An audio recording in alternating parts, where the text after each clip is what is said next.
നടി ആക്രമിക്കപ്പെട്ടതിന് പിന്നാലെ WCC എന്ന് പറയുന്ന ഒരു സംഘടന രൂപീകരിക്കുന്നു.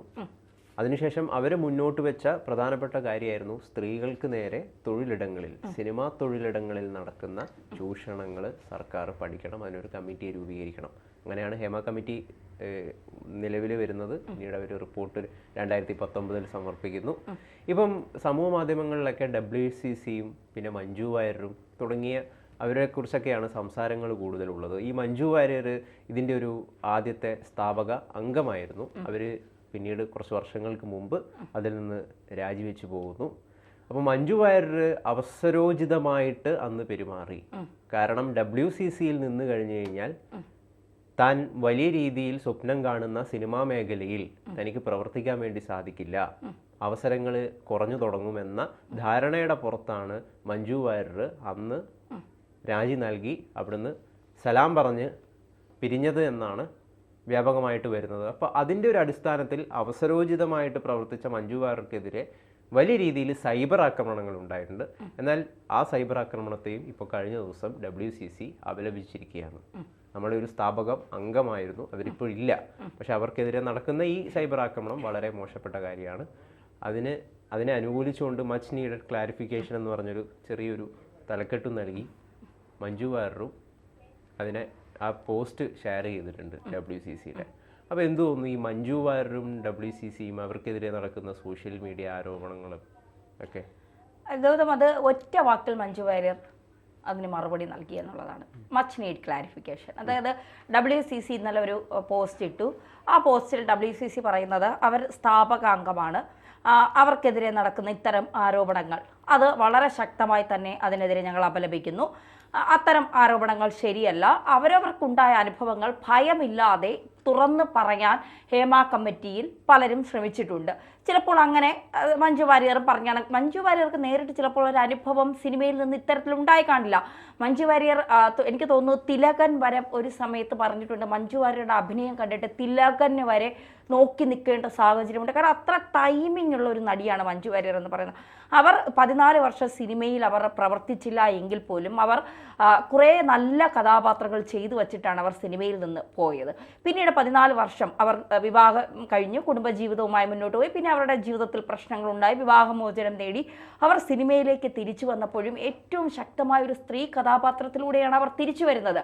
റോഷൻ ആൻഡ്രൂസിന്റെ ഹോൾഡ് ആർ യു എന്ന സിനിമയിലെ സ്ത്രീക്ക് പ്രാധാന്യമുള്ള ഒരു കഥാപാത്രത്തിലൂടെ, സ്ത്രീ കേന്ദ്രീകൃത കഥാപാത്രത്തിലൂടെയാണ് അവർ തിരിച്ചു വരുന്നത് എന്ന് പറയുന്നത്.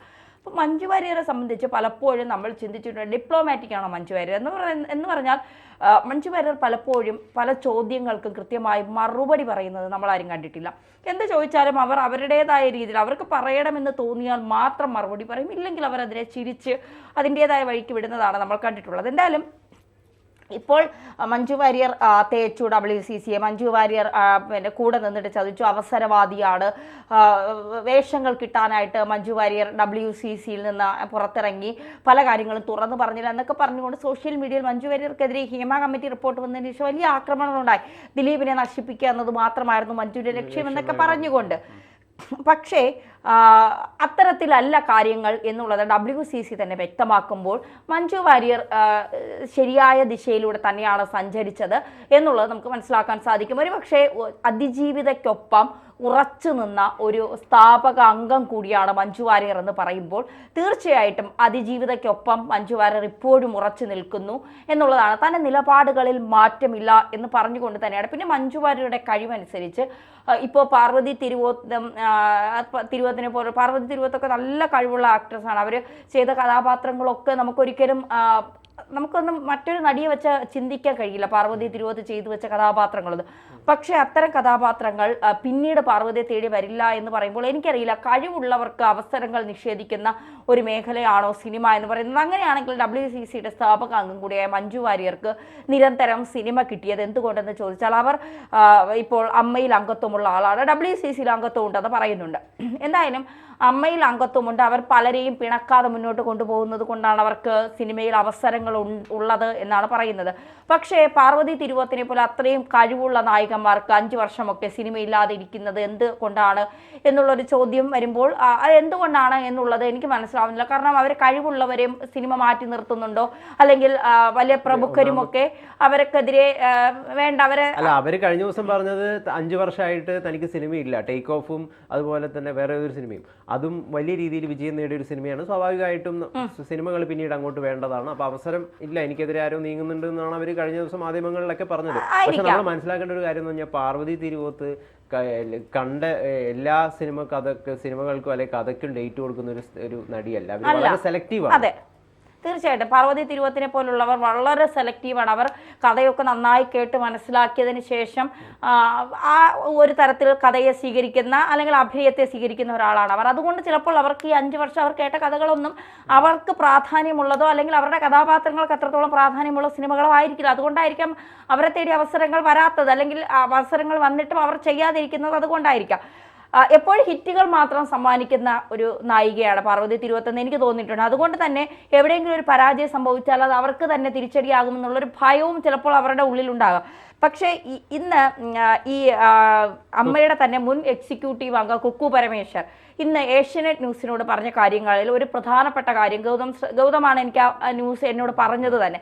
ഗൗതം തന്നെ ആ വാർത്ത വച്ചപ്പോൾ ഞാൻ അതിൽ കേട്ട ഏറ്റവും പ്രധാനപ്പെട്ട കാര്യം, കുറ്റാരോപിതരുടെ വാക്കുകൾ ഹേമ കമ്മിറ്റി കേട്ടിട്ടില്ല. അത് ശരിയാണ്, നമുക്ക് ആരുടെ പേരിലും കുറ്റം ആരോപിക്കാം.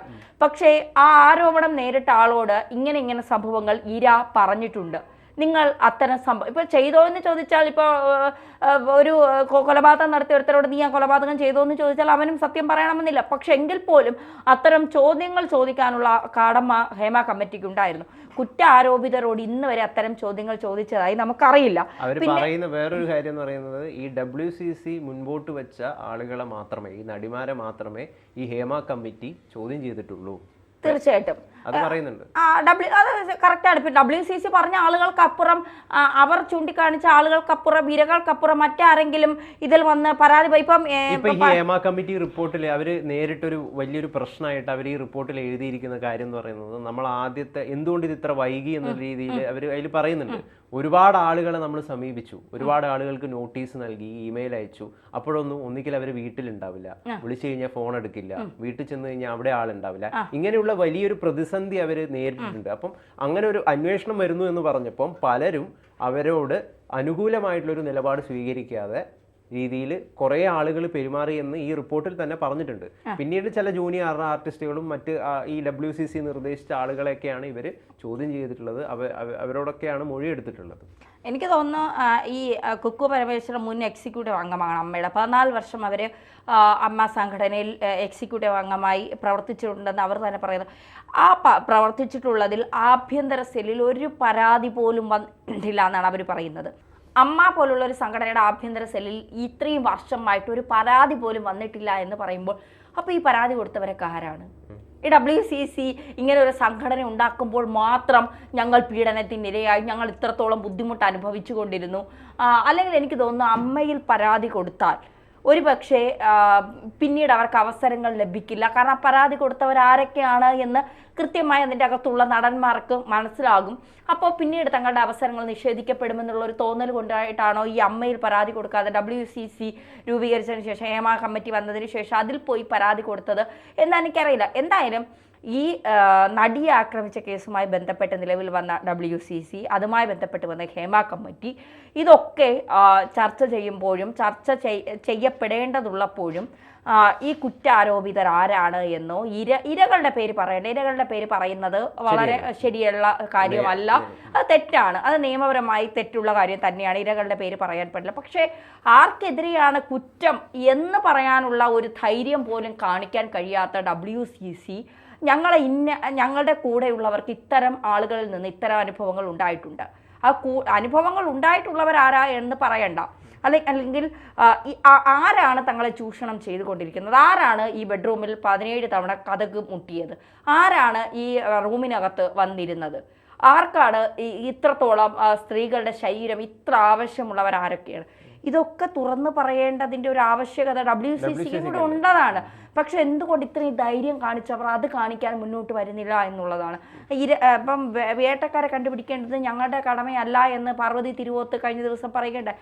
അല്ല, പക്ഷെ വേട്ടക്കാരാരാണ് എന്ന് കൃത്യമായി കമ്മിറ്റിക്ക് ചൂണ്ടിക്കാണിച്ചു കൊടുത്തവരോടാണ് ചോദിക്കുന്നത്. ആരാണ് ഈ വേട്ടക്കാർ? അതറിയാനുള്ള കടമ അല്ലെങ്കിൽ ഈ കമ്മീഷൻ ഈ 63 പേജ് മാറ്റിയത് എന്തിനാണ് എന്ന് ജനങ്ങളെ ബോധ്യപ്പെടുത്താനുള്ള ഒരു കടമയെങ്കിലും WCC കാണിക്കണം. ഒരു വലിയൊരു ഇൻഡസ്ട്രിയെ മുഴുവൻ നിഴലിന്റെയും സംശയത്തിന്റെയും ഒരു ഇതിൽ നിർത്തിയിരിക്കുകയാണ്. ആരാണ് പ്രതികളെന്ന് ആർക്കും അറിയില്ല. പലരും തെറ്റിദ്ധരിക്കുന്നു ഈ ഇൻഡസ്ട്രി മുഴുവൻ പ്രശ്നക്കാരാണ്. അങ്ങനെ കുറേ ആൾക്കാർ ധരിക്കുന്നുണ്ട് കേട്ടോ. മലയാള സിനിമ ഇൻഡസ്ട്രിയിലെ മൊത്തം ആളുകളും കുഴപ്പക്കാരാണ്, സ്ത്രീ ലംബടന്മാരാണ് എന്നൊക്കെ ചിന്തിക്കുന്നുണ്ട്. അതും ഒരു തെറ്റായ സന്ദേശം ജനങ്ങൾക്ക് ഈ ദിവസങ്ങളിലൊക്കെ നൽകുന്നുണ്ട്. തീർച്ചയായിട്ടും കാരണം എല്ലാവരും പ്രശ്നക്കാരാണ്. ഇത്തരം സന്ദർഭങ്ങളിൽ ആരാണ് ആ ലിസ്റ്റിലുള്ളവർ എന്ന് പറയുന്നത് വരെ എല്ലാവരുടെ മുന്നിലേക്ക് ഒരു വിരൽ ചൂണ്ടിക്കൊണ്ട് നീയാണോ എന്നുള്ള ആ വിരൽ ചൂണ്ടുക തന്നെ ചെയ്യും. അത് ചൂണ്ടി കൊണ്ടിരിക്കുക തന്നെ ചെയ്യും. എന്തായാലും WCC ഈ ഹേമ കമ്മിറ്റി റിപ്പോർട്ട് വരെ കൊണ്ടെത്തിച്ച കാര്യങ്ങളിൽ ധൈര്യം കാണിച്ചുവെങ്കിൽ തീർച്ചയായിട്ടും അവർ ഇക്കാര്യങ്ങളിലും ഈ പേരുകൾ തുറന്നു പറയാനുള്ള ധൈര്യവും അവർ കാണിക്കുക തന്നെ വേണം.